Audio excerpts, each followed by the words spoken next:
J'utilise le Velphone depuis 5 ans. Ça me permet par rapport à la surveillance des vélages, pas besoin d'être présent tout le temps auprès des vaches. Je veux dire, dès que j'ai l'information comme quoi il y a expulsion, je sais que ma vache elle est malade. Avant, quand j'étais parti dans les champs, il fallait que je revienne de temps en temps savoir si elle était malade ou pas. Et quand j'arrivais, je voyais qu'il y avait expulsion de la bouteille, mais bon, je savais pas depuis quand. Que là, j'ai l'information en direct. Je sais que ma vache elle vient de jeter la bouteille. Et donc, pour moi, c'est une simplification par rapport au travail. Je ne me lève plus la nuit pour rien. Là, quand je me lève la nuit, c'est pour. Je sais qu'elle est malade, qu'avant, il fallait que je vienne surveiller, savoir si elle allait être en plein vélage ou pas. Donc là, je me lève à coup sûr. Donc le capteur est un thermomètre vaginal, donc c'est un capteur qui prend la température dans le vagin. Une fois, donc on va le positionner dans le canal vaginal 4 à 5 jours avant le vélage prévu. L'objectif va être qu'il mesure sa température. Donc pour positionner le capteur dans le canal vaginal, on utilise un applicateur. Il faut venir pincer les griffes à cet endroit-là, s'assurer qu'on soit bien l'une en face de l'autre, et puis on va venir tac, pousser, appuyer, et là on va pouvoir venir faire la mise en place dans le canal vaginal. Le principe va être de rentrer de cette manière-là pour écarter les lèvres délicatement, avancer en restant incliné à 45 degrés pour ne pas venir frotter le méa urinaire et irriter l'animal. Ensuite on va se redresser, on va aller sans forcer, donc la force c'est 2 doigts maximum, pas plus.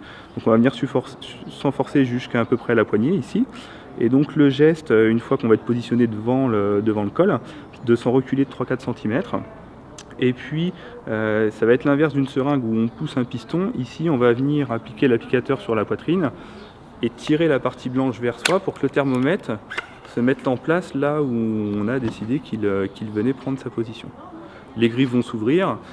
Et pour expliquer ces 2 griffes, donc vous avez une griffe qui sert à faire le maintien dans le canal vaginal. Donc on en change la taille en fonction de la catégorie d'animaux, laitier, allaitant, génisse, vache. Et puis après vous avez celle-ci qui est commune, qui elle sert à accueillir la poche des os et à permettre l'évacuation du thermomètre. C'est à ce moment-là qu'on va alerter l'éleveur pour lui dire expulsion du thermomètre. C'est le T0 du vélage, on sait que c'est le tout début. Une fois que notre vélage est terminé, donc le capteur il est nettoyé à l'eau claire. On peut le désinfecter avec de la chlorhexidine, mais c'est pas à ce moment-là qu'on privilégie la désinfection, mais plutôt juste avant d'aller faire la mise en place. Et donc on va venir ranger le capteur dans son logement, où il y a une pastille magnétique qui vient éteindre le capteur, et une boîte qui se ferme qui permet d'avoir du matériel qui reste au propre. La box Medria est un système qui nous permet de communiquer avec les capteurs en réseau LoRa. Donc on va avoir jusqu'à 1 km de portée avec nos capteurs. Cette box, on la relie à Internet, c'est-à-dire qu'on utilise l'Internet de l'exploitation pour se connecter, ce qui nous permet de ne pas avoir d'abonnement, tout en ayant une intelligence sur serveur, et ce qui nous permet de faire évoluer chaque utilisateur au fur et à mesure des nouveautés qu'on peut apporter sur nos serveurs.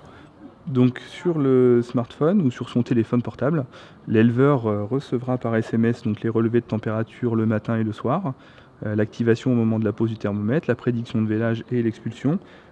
Donc les alertes du Velphone sont transmises par SMS et sont également disponibles sur l'application Smart DWS.